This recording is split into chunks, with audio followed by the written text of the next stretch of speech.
दोस्तों, हमारे सुशीला किरण के गीत में आप सबका बहुत बहुत स्वागत करते हैं, वेलकम करते हैं और अभिनंदन करते हैं।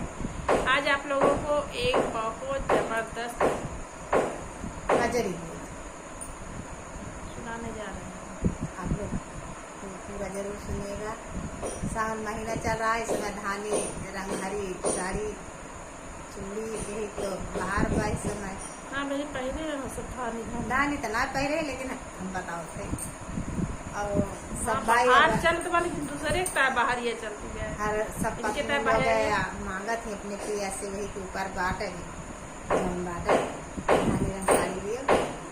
आप लोग जो पूरा सुनिएगा तो समझ में आएगा। अगर गीत पसंद आए चैनल को लाइक और सब्सक्राइब जरूर करिए और कमेंट के माध्यम से जरूर बताइए कि कजरी गीत कैसे लगा आप सबका। गाँव में आप सब सुनाए मैंने कजरी गीत। जेना ले हुए साड़ी मंगाई ले धानी धानी। मैं नहीं सुनाई। अरे हम बढ़ा में आदि हम तो दे गए था। जाया पियावा दिल्ली सहरिया साड़िया धानी रंग ले बना। जाया पियावा दिल्ली सहरिया साड़िया धानी रंग ले बना। जाया पियावा दिल्ली सहरिया साड़िया धानी रंग ले बना। 4 महीना राजा बरस के दिनवा 4 महीना राजा बरस के दिनवा टप टप चुए झोपड़िया ना। तू महल बनवावा मोरे राजा नहीं रहब तोहरी झोपड़िया ना।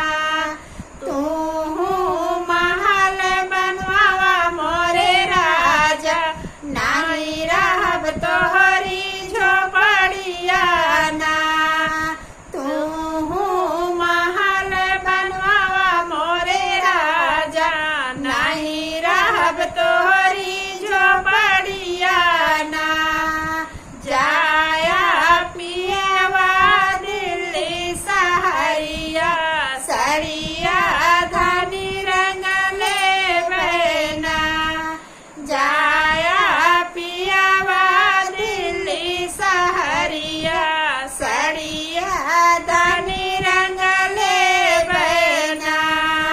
4 महीना राजा गर्मी के दिनवा 4 महीना राजा गर्मी के दिनवा तू ऐसी लगवावा मोरे राजा नहीं चली जा नहीं हरवाना।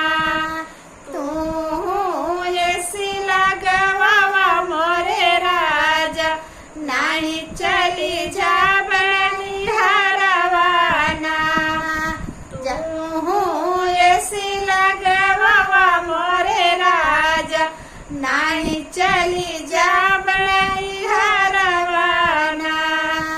जाया पियावा दिल्ली सहरिया साड़िया धानी रंग ले बना।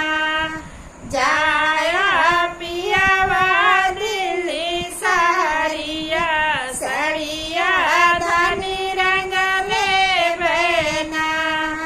4 महीना राजा ठंडी के दिनवा 4 महीना राजा ठंडी के दिनवा तर तर कांपे बदनिया ना।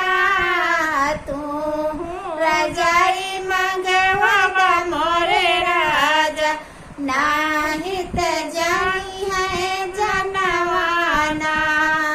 तू रजाई मंगवावा मोरे राजा नाही त जाई है जनवाना। तू रजाई मंगवादा मोरे राजा नाही त जाई है जनवाना।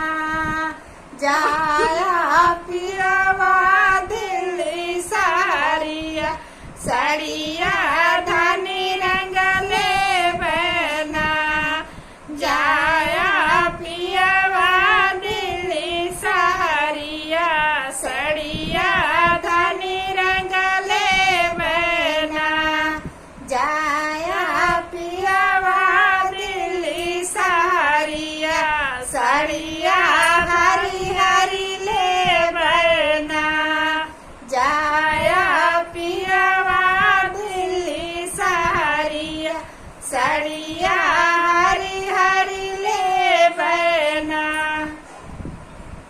चलो साथियों, खूब धानी खूब हरी रंग सावन महीना में जम के अजय बहनी कांवरिया वाली हुई गेरुआ रंग बस रखे।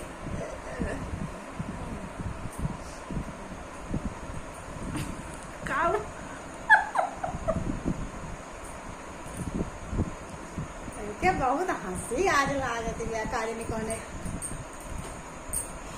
मैंने आज मोह ये सोचा था कि मोह आज साड़ी मंगा ली।